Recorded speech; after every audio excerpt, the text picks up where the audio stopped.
outside.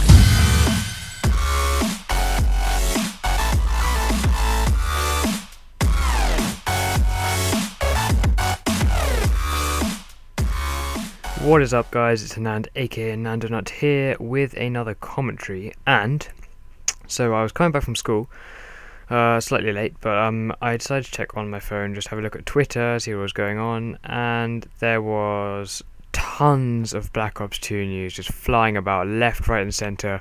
So a couple of things happened. Basically, first of all, if you don't know, Eurogamer started today, and what that is basically the European equivalent of Gamescom.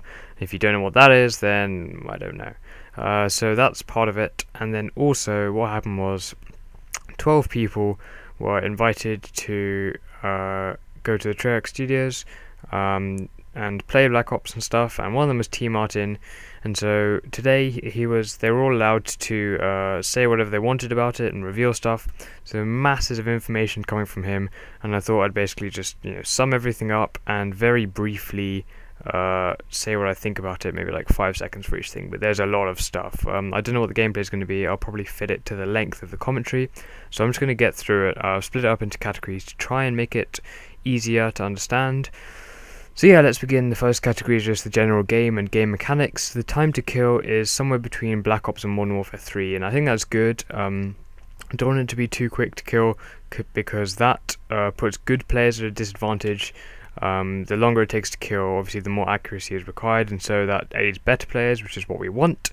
Next, it's difficult to get high score streaks by just slaying, and I think while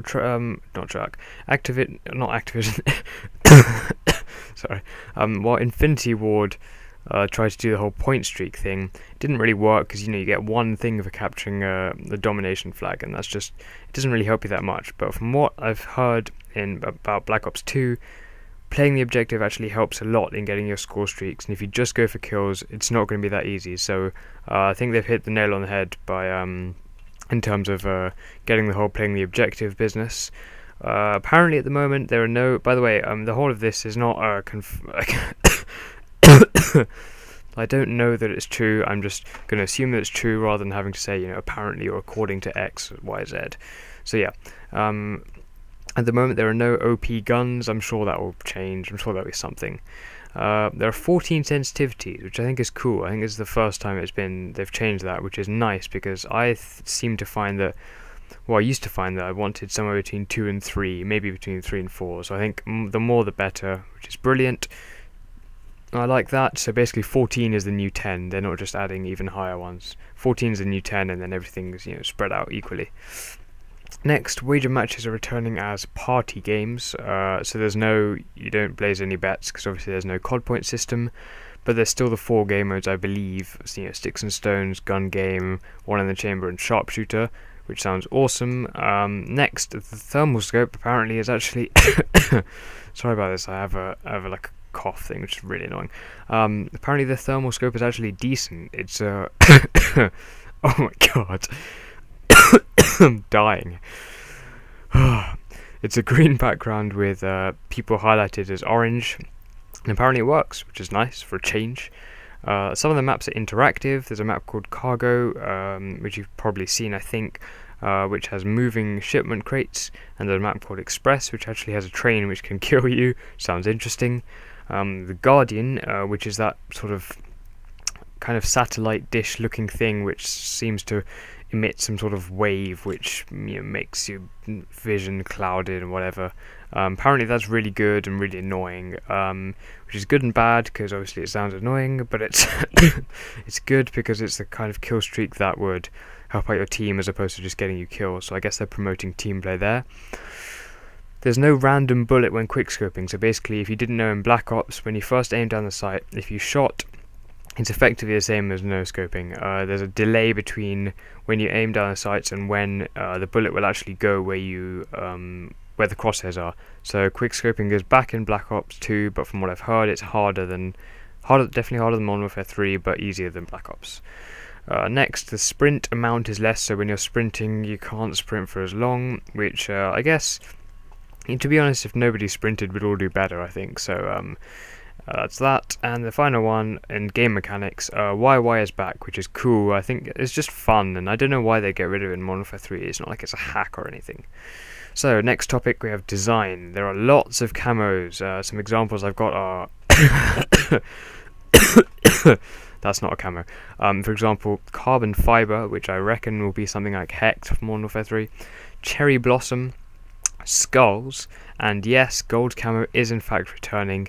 And camos can in fact be put on primary weapons, secondary weapons, riot shield, which apparently is back, and also launchers. So I think that's cool. Up till now, it's always just been on primaries. Next, we have prestige information. So your weapon and challenge progression doesn't reset when you prestige, which is cool.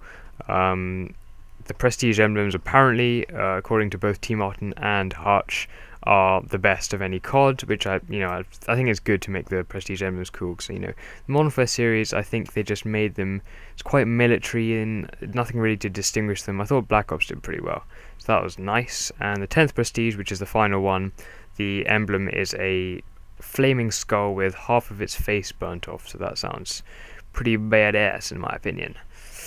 Next, we have theater mode, which sounds awesome. It has a dolly cam, which, if you don't know, is basically what they use in shooting films. It's like a track which the camera can slide along, so you can have smooth movement shots, which is cool. So I'm guessing you can do something like you can fix the Y and Z axis, so you only move along sideways, which you may think is a bit useless, but believe me, in making montages, that would be very useful, especially for intros and stuff, because you often do some theater mode angles, so that sounds cool. Next, in-lobby save feature. This is really clever and just really simple. You get a gameplay, you don't particularly want to back out because it's a nice lobby or you're with friends, but when you finish playing, you forget that you had a game. So the fact that you can save the game while you're still in the lobby is just brilliant. Makes stuff easier, and it means means you don't lose gameplays, which I have done before. And finally, we have the highlight feature. This is in theater mode. The highlight feature, which puts all of your basically takes all of your kills slash objective, so bits where you play the objective, and puts into one film, which is nice if you don't want to do a whole gameplay, just a short cliptage, and you don't actually have to edit it all yourself. So that's awesome. Next, we have the emblem editor category. This sounds, I love the emblem editor. It's so much better than those rubbish icon things you get in Modern Warfare. 32 layers the emblem editor has, and I believe Black Ops had 12, so that's epic. I'm looking forward to that. It has a proper color wheel, so you can choose, I'm guessing, like any hexadecimal color, which is really awesome, as opposed to just the ones it gives you, although it did give you quite a few. There are lots more shapes, and from what I've heard, some are actually unlocked through challenges, and there's transparency adjustment, which I think could lead to some interesting effects, make one layer slightly transparent, and I'm sure there'll be a lot of, certainly a lot of rude ones again, but also some nice artwork, and I think, it is creative, despite the fact that you might say, oh, it's a video game, blah, blah, blah. It adds a creative element, in my opinion. And then finally, what I've got here is zombies. Oh my god, I could be a zombie myself. I'm not as interested in zombies as some of you may know, but apparently there are 3 modes. You've probably seen the zombies reveal trailer. If not, then I'll probably put a link in the description. There are 3 modes. One is called Transit with a Z for some reason. It's like a story mode. That's the one that we saw in the trailer with the bus and stuff. That's, it's like a kind of campaign. The bus takes you to 5 different locations and you have to fight various stages. It's like that map that we saw. There's survival mode, which is like normal classic zombies that we're used to. And then there's grief, which is 4 versus 4. So 4 players versus 4 players plus loads of zombies. You can't kill each other. The humans can't kill each other. But you can make it difficult for each other through stuff like traps and apparently things called grief events. I don't know what they are. So yeah, that's what I've got. It's just, just flooded in, and I thought I'd let you know, be the first to know about it. You probably know about it already. If anything else extremely interesting pops up, then I'll be sure to notify you.